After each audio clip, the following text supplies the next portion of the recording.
Smoke signals from around the campfire.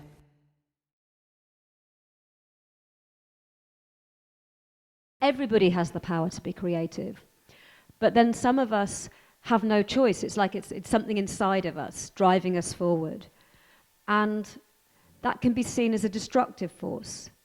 And I'm questioning that. Why is it that creative people burn out or seem to have weird health issues or sometimes just don't cope as well with everyday life as other people do?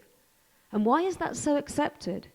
So I've been researching health issues for the past 10 years, both myself, my own and other people's, and I've realized that lots of parts of our health systems just don't make sense.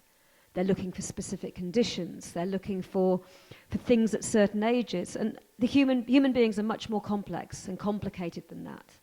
So on a much larger scale, I'm setting up a project to basically start reinventing healthcare from the patient upwards, paying attention to symptoms, paying attention to what people are actually experiencing, and how much of that is actually medically relevant. How much does that tell us not just about who we are and what we think, but what's going on in our bodies?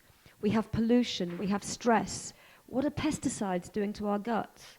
Perhaps creative people who've been judged, not just for not coping, but for, say, turning to drug use to cope, or exhibiting patterns that we might consider to be destructive. What if there's something going on with people who are just that bit more creative and more sensitive to the world that is not only worthy of paying attention to, but is a warning for everybody? So I want to build systems that will gather that information in the longer term, and I'm working with all sorts of partners and the NHS to do that. But in the short term, what can we do to help everybody shine? What are the factors? What are the issues, not just in our hearts and our minds, but in our bodies that might be holding us back?